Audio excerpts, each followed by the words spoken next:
Hello.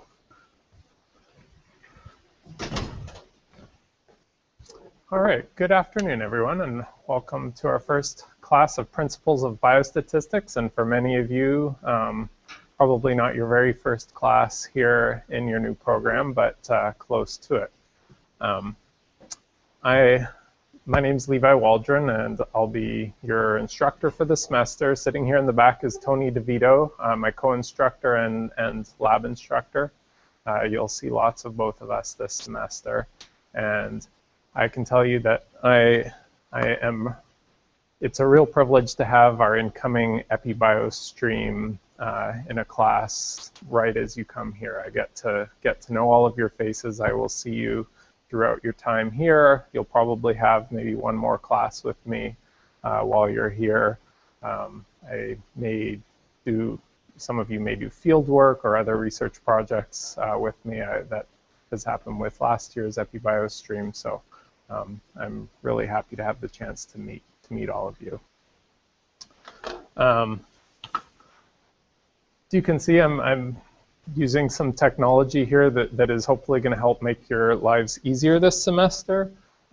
This is being broadcast live through YouTube right now. If you looked at the session 1 section on Blackboard, you would have noticed the YouTube thing there having a countdown.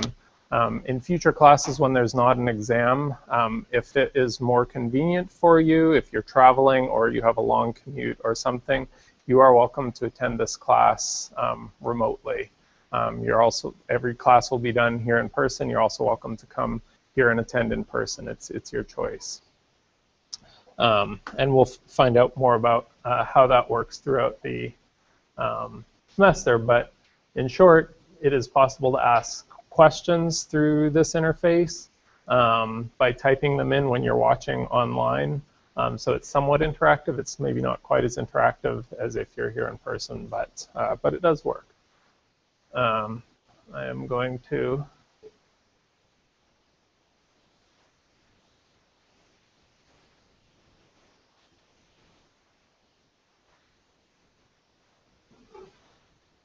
get the screen share started here.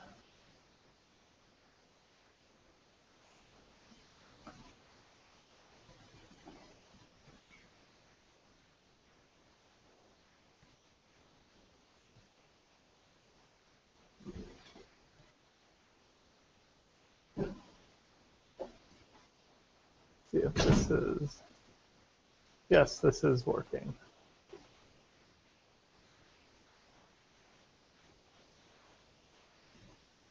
So I don't think we have anyone attending online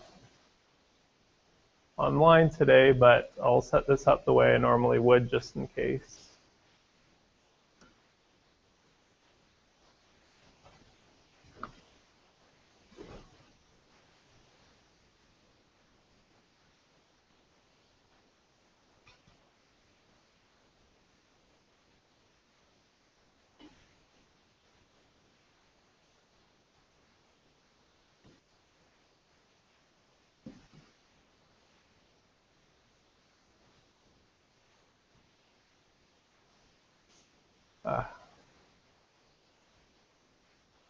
Okay.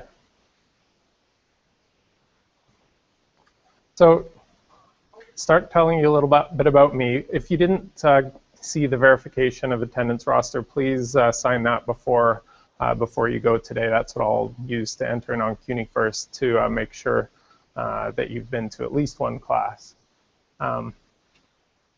So I started out on rural Canada.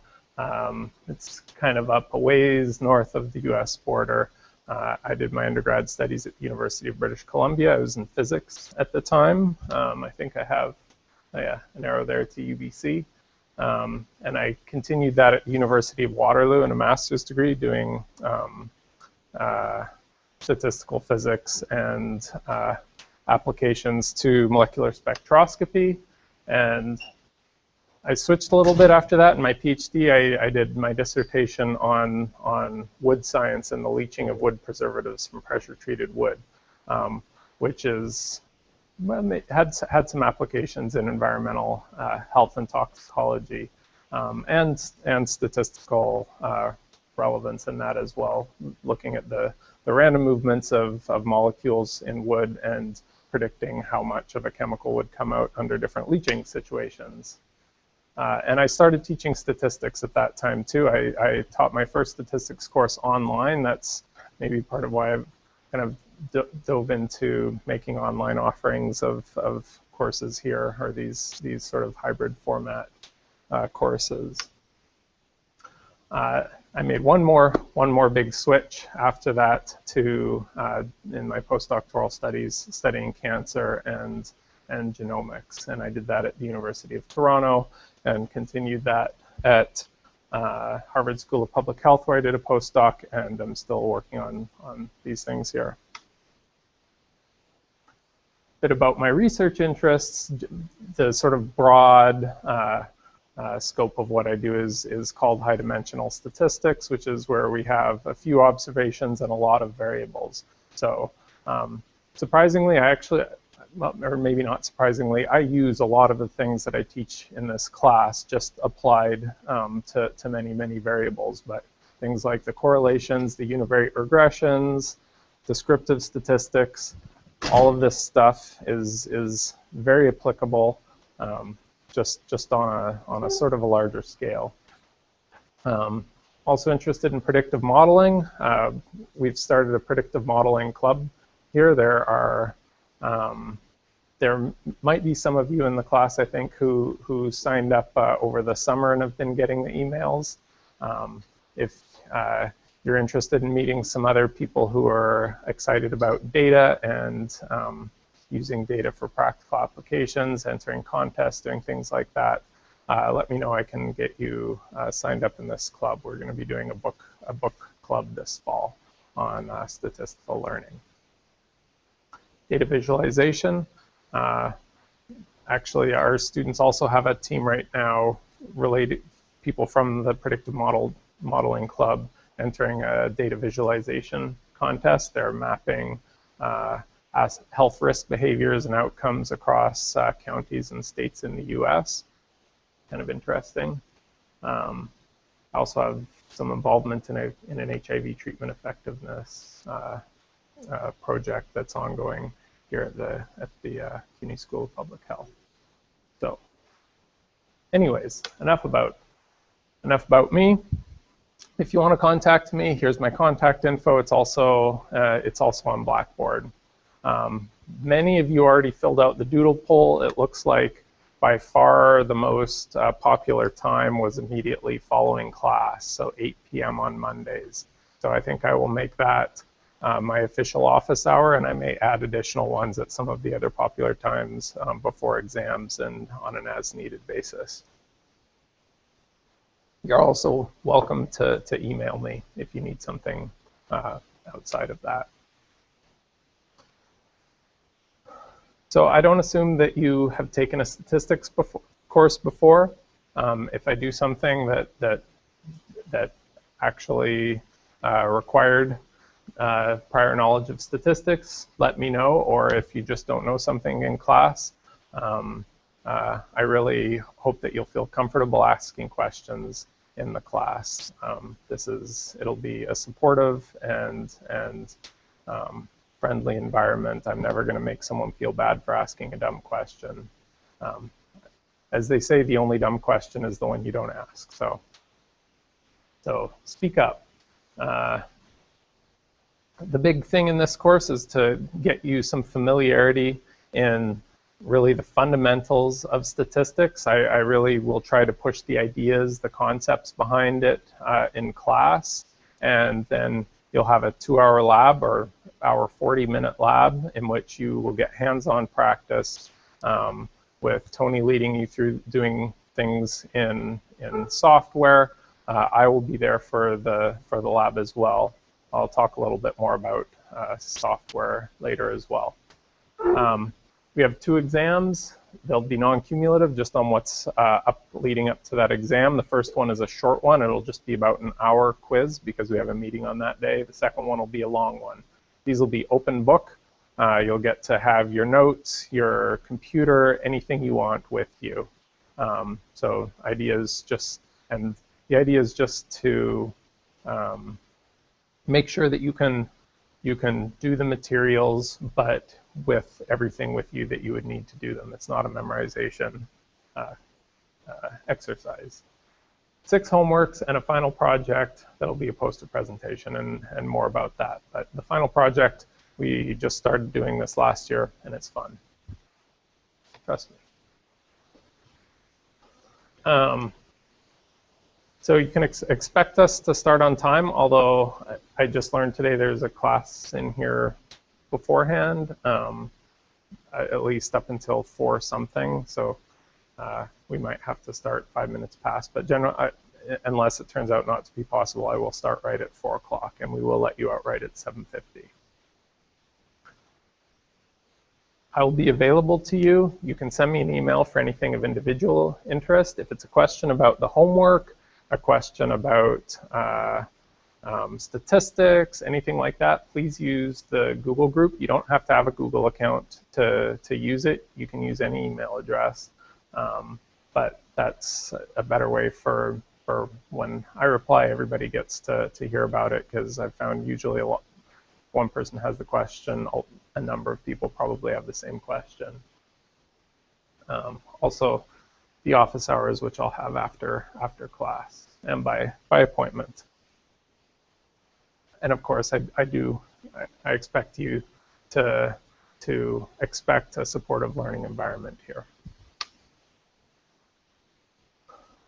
Okay, so at the end of the day, I hope you'll be able to find this room. You've already succeeded in the first learning objective of the day. I'll tell you a little bit about SPSS and our software. SPSS is the main software that we use in this course and what Tony uses in the lab instruction. However, my research and software development that I do is in R, and so it's something I enjoy using it a lot, and I want to give the opportunity to anyone here who is interested in learning a more advanced software package to use it. So let me know if you're interested in doing that, and I will make sure to give you any extra information you need and come around and support you in doing it. We'll talk about some key things in the syllabus, and then the main aspects of the lecture will be around important types of data and graphs for description of them. So a couple things from the syllabus. This is the first time that I'm going to use this textbook, this Open Intro Statistics. It's a free textbook. You can download it, or you can get it for the cost of printing from Amazon. I think it's neat, A, because you can get it for free, and B, because it's actually, the license is Creative Commons and it can be modified. So as it needs to be modified to our own class, I'm going to modify it in future years. So take your notes, let me know what you think, and I would like to improve this text for future offerings of the class. Okay, on to statistics, but first I want to say once more welcome to anyone and ask if anyone has anything that they want to ask about or comments to make. I'll ask you many times to what you think about the material that we're doing and ask questions. Anything you think about the textbook, the course offerings, any questions? Yes? They're both. Yeah, so they will live stream, and then the moment that class is over and I click stop, you can view it afterwards. And they'll all be on our YouTube channel there, so you can see them all.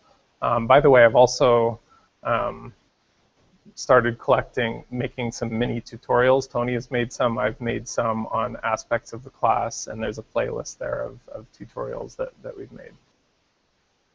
Yes?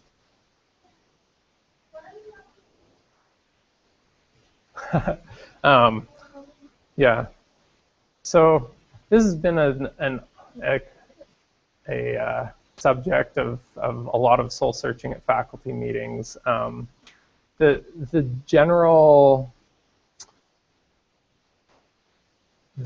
view in the past has been that it's too difficult to learn in your first class and that it distracts from getting the concepts of statistics. It could change in the future. It has come up over and over, but that has been the idea, that when you force a whole class to learn SAS straight off the bat, it turns into a very difficult course for a number of people, and causes some problems.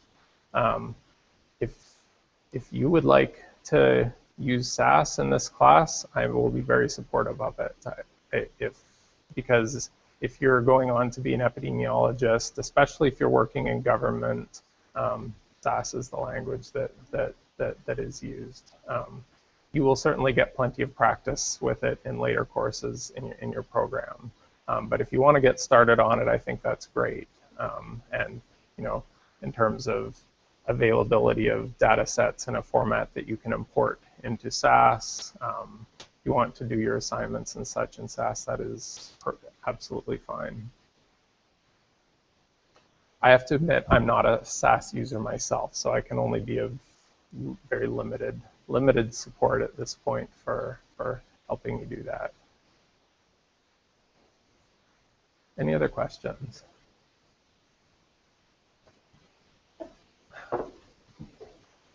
Okay. So what's statistics? These are three categories that it often gets broken down into.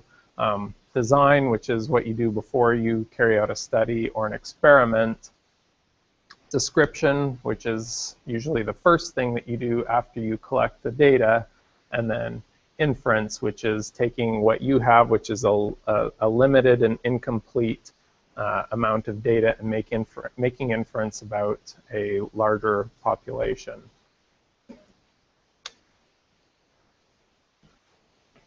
One nice thing about statistics, unlike when I was doing physics and math, and it's sometimes hard to make the case about how this is useful in real life, no question that statistics is useful and practical. It's been used. There's records of its use going back to 2,500 years ago. This thing about using the average here and using repeated measures on the right here to calculate the height of a wall. These are some of the same methods that we learn today. We don't get into, well, I guess that one on the right could be counted as an averaging method as well, using the mode. So these are things we're going to cover in this class. They go back a long time. They're useful. This is a great infographic, by the way, and there's a URL here. I'm going to talk a lot in this class about population and sample. And this is the first time, it's not the last. It's important, and I assure you there will be some confusion over it when we get into sampling distributions and stuff. But here it is. Population. This is the entire group of interest. So it might be everyone in the world. It might be everyone in the US. It might be residents of New York. It might be only males. It might be any number of things. But the point is, this is the group that we're actually interested in, and it's all inclusive. Whereas a sample is some subset of that. So in reality, we can't collect data on everyone. We can collect data on some smaller number of people. So you know about this from polling. Here was a survey from, I guess, last year, right before I came here. Oops. Where they wanted to determine the world's most popular cities. And they did this by a survey. So here's an example where their intent was to survey the entire world to determine the most popular cities. And using sampling approaches, clustered sampling in certain areas, they attempted to take a representative sample of the entire world, which is a tall order. I had just moved here, so I was excited that it was New York that was the most favorite city. Note that if you were actually able to go out and get every single person's opinion, then you no longer need inferential statistics. You have the answer. That's called a census. And each one of these observations is called a record. So records make up a sample. A sample of the entire population would be a census. Today is going to be all about descriptive statistics, which is using tables and visuals to help make a big table of numbers more easily interpretable. This is a famous one about New York, which is just a line plot showing the death rate per 1,000 as a function of time from, I think it's, I can't actually read the x-axis right now, but over a period of some hundreds of years with some annotations on it, attributing the spikes to various pandemics.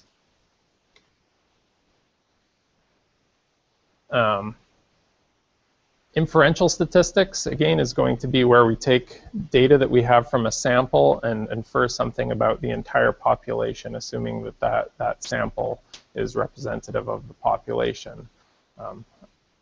Obvious example being polls. This is Obama's approval rating each month by several different polls in 2014. And that is some example of one way to try and get an idea of uncertainty and bias in these polls by looking at different polling sources. And as part of your inference, one might use the spread of these to get an idea of how much uncertainty there is, and might use the average of them to make your best estimate. Nate Silver has made a great career out of using multiple polling results to do a sort of meta-analysis of these and combine them into a single guess that's better than any of the individual polling guesses. And these are the big questions that we usually want to ask. How much uncertainty is there, and what are the sources of that uncertainty?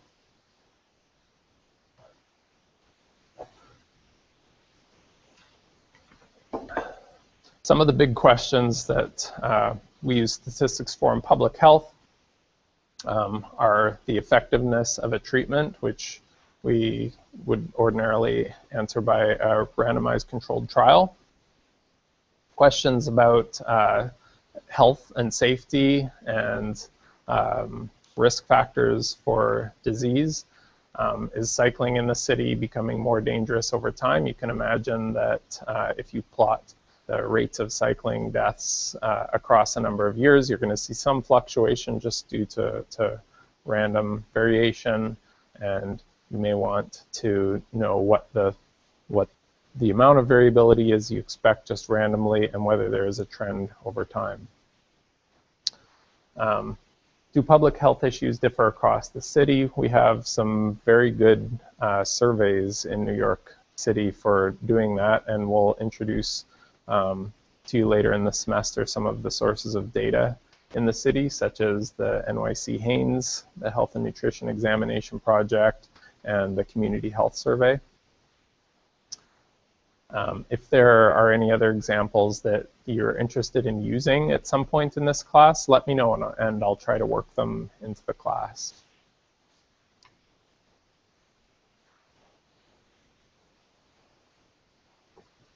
Okay, 4 major types of data. There are other ones, but these are kind of the bread and butter. These are the ones that we're going to cover in the class.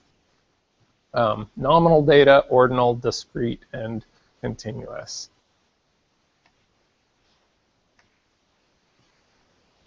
So binary data or nominal data, these are data that take on two values, and the only difference between them, or the binary version of nominal data has only two values, and it's called nominal data because they're not really numbers. They're actually things such as male and female, alive and dead.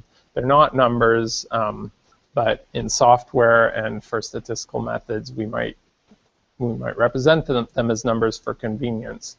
But they're called nominal data because it's only nominally a number. And then categorical data is just like binary data, except that there are more than one type of data. So blood types being an example, the important thing here is that they're not really numbers and they don't even have an order to them. So you have several blood types. There's no particular ordering to them. There's nothing numeric about them.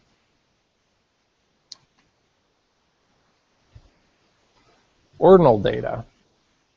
So these are data that are, again, that are like nominal data in that they're not really numbers, but they actually do have a number to them, such as the performance scale that's used to describe the ability of patients to their mobility as a part of hospital intakes, where we have this number from 0 to 4, 0 being fully active, 4 being disabled, and the scale has an order to it, but the actual numeric values don't mean anything except for the order. So the order is important, the magnitude is not. Ranked data, such as position in finishing something, is one of the very common types of ordinal data that we use in statistics. So here's a ranked data, the leading causes of death in the US by the top 5 causes: heart disease, cancer, and these other ones. So I've got a table of them here, I think. I'll get to the table later. But again, the key thing here, you notice that the difference doesn't matter. So there's very little difference between heart disease and cancer, and they're 1 and 2. But then there's a big difference when you go from cancer to chronic lower respiratory diseases, but it's still just a difference of 1. So that magnitude of the difference between them doesn't matter.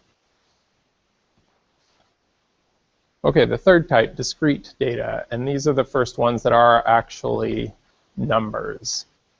In the sense that you learned in school, where you can do arithmetic. That's the key difference, is that you can do arithmetic on them. So these could also be considered as discrete data in their counts. So that 597,689 per 100,000 is a discrete data type because it's a count. These, by the way, are age-adjusted. This is something that I'm not going to cover in this course, but you'll learn in your principles of EPI. They are an age-adjusted rate per 100,000. So just to give you a prelude of that, the age adjustment means that obviously if you have an older population, you will have a higher death rate than if you have a younger population. So as you go over the year here, 2011 down to 2002, the age distribution of the population has shifted, and the adjustment corrects for that shifting in the population age to make these numbers directly comparable. But all I want to emphasize here is that these are discrete data because they're counts.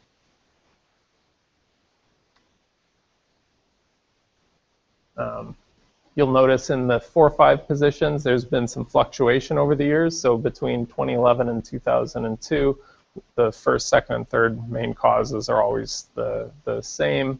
The fourth and fifth positions, there's been some fluctuation, which is quite likely due to random variation and not due to sudden increases and decreases or modifications in the risk factors for those diseases. This discreteness actually is not very important in numbers this big. So where it's important is in numbers like number of children, number of classes that you're taking, small numbers. In cases like 16,000 and that, there's really no difference in how you can use these compared to continuous data. So here the magnitude does matter and arithmetic can apply. You can take differences, you can take ratios, etc.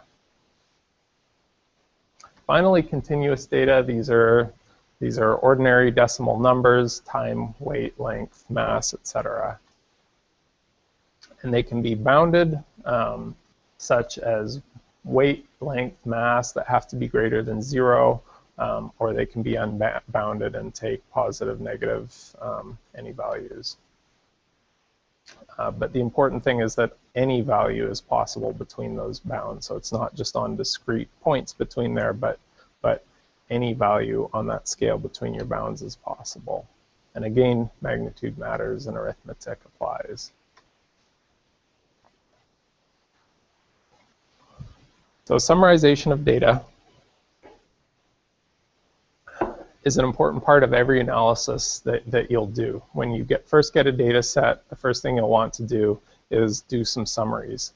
So these things, you know, this lecture is not too conceptually challenging probably, but it's important in that there are things, these plots that you're going to do throughout your data analysis careers. I still use these graphs today because they get you familiar with your data, and before you go and start doing inferential statistics and all these other fancy things, the first thing you want to do is create some of these plots. So for nominal and ordinal data, the big thing we create are frequency tables. And these are just tables of counts. They can be one-dimensional frequency tables, which would just be saying for one variable, how many of each of them do we have? You know, if we have 100 of them, are they 99 and 1, or are they 50 and 50? And you can summarize this just as a simple one-row table. Still called a frequency table. Not a contingency table, that's more when we have two variables. Is also displayed as a bar chart. You'll see pie charts being used. I don't really, I'm not a proponent of pie charts. I think anything a pie chart can do, a bar chart can do better.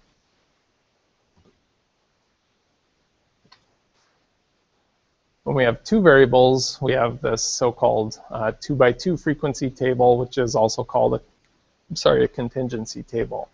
So here we have, for this fictional clinical trial where we have a treatment and a control arm, and whether the patients are reporting mild, moderate, or severe pain, we just have the counts of each. And in this case, if this were a randomized controlled trial, the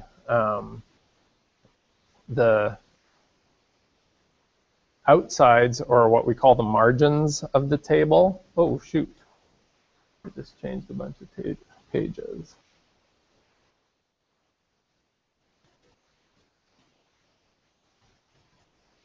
Okay. Let's see if this is working. No.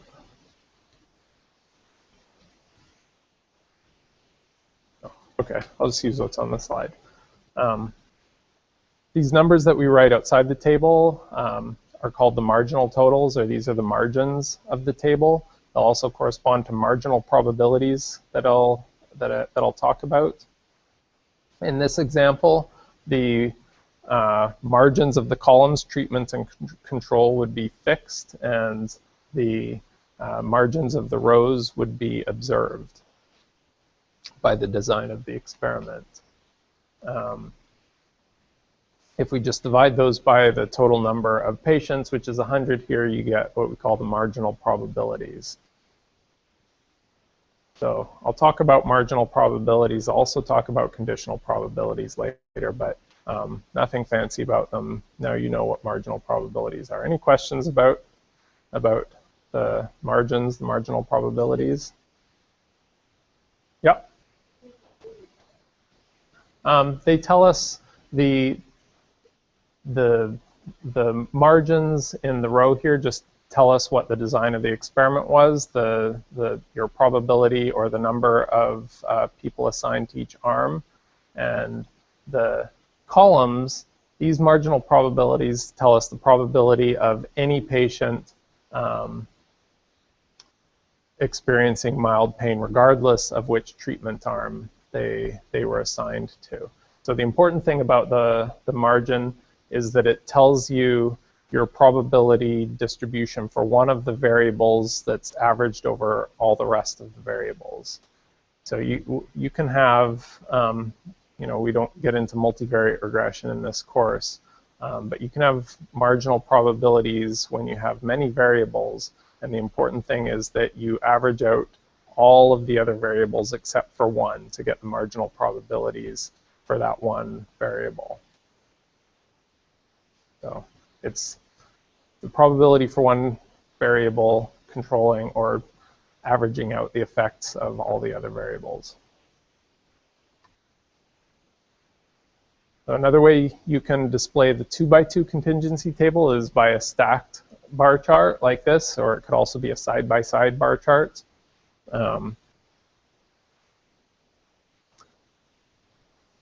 Those are kind of the main. Bar charts are I think the bread and butter for categorical data. Okay, on to discrete and continuous data. We can also use frequency tables for these. It's called a histogram here. The first step is to create bins that you put the continuous or discrete data into, and then you count the number of observations in each of those bins and make a histogram, which is a bar chart. So in this last example, one might imagine that we could have used a scale from 0 to 100 for the pain instead of just mild, moderate, and severe. And then we could have discretized that into these mild, moderate, and severe categories and used exactly the same plot. So you lose some information when you do a discretization of a discrete or continuous variable, but it might be helpful anyways. As a note, this very often gets done with ages, with BMI, body mass index, with a lot of variables that are actually done on a continuous or a discrete scale. They get turned into bins for convenience, for making tables, for calculating odds ratios and other things we'll get into. I think it's worth thinking about those bins, unless it's often it's something that's so widely used in the field that you can't really question it. You just use it. But these are often actually arbitrary bins when you are discretizing a continuous variable. And it may be worth looking at it as on its original scale as well. Obviously, if you choose smaller bins, you get a bigger table. So the larger your bins here, the fewer categories, the smaller the table.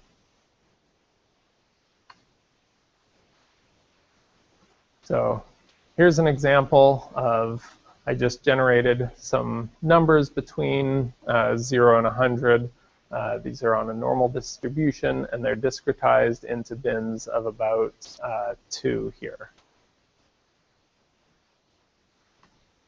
This is the exact same data shown with larger bins. So it controls the way your data look by choosing this bin size. And this is a qualitative decision that you have to make with the data. Your software most likely will automatically choose something for you. It may or may not be the best thing depending on the amount of detail that you want to see about your data. Obviously, if you choose too small bins so that you have one bin for every data point, it's not going to be very helpful. But if you choose too few, you might miss something. So if in this example, if we had put in the mild, moderate, and severe, that would be only 3 bins. So in an example like this, it doesn't look like there's actually any natural break between those 3, that they would just be arbitrary categories. Your ideal case, if you were discretizing, would be where you saw actually 3 bumps in the histogram and you set borders between them to make them discrete. That's not the case in this variable, this imaginary variable here. You can add a couple of things to a histogram, these so-called frequency polygons. That's just making a line plot instead of the histogram, or getting a smooth line to put on there. This is a smooth probability density line. Box plot, you're going to be using those lots this semester, and box plots are a wonderful plot that I think they're underutilized in popular press because they tell you a lot of information. This is the exact same data shown with the smoothed density plot and a box plot, and I think I have some extra hints here to show you. So the percentile, by the way, is just the percent of your data below any given value. So the 50th percentile would be the value below which half of your data fall. So whatever in this room, the age where there are half of the people older than that and half younger than that, that's the 50th percentile. 80th percentile, 20% of the class is older than that. So the box plot shows 3 percentiles that we call the quartiles, the 25th, the 50th, and the 75th percentiles. Those are the quartiles, Q1, Q2, Q3. Those are the edges of the box and the line in the middle of the box. That Q2, or the 50th percentile, is also known as the median, and the difference between the top and the bottom is the so-called interquartile range, the difference between your third and your first quartile. The whiskers here are, by convention, the median plus 1.5 times the interquartile range, or the furthest data point, whichever is smaller. So if you don't actually have any data point that extends out, oh, I can't touch that mouse, it's too sensitive. If you don't actually have any data point that extends out to the whisker, then the whisker can be shorter. So the whisker, so the box is showing you like the center of your distribution. The whisker is showing you the tail of your distribution, and it goes out to, see if I can, oh, I can't.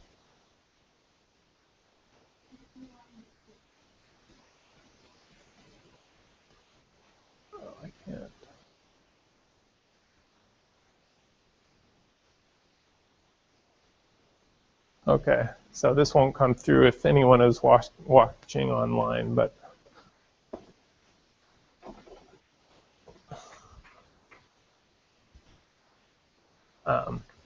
so this is one interquartile range.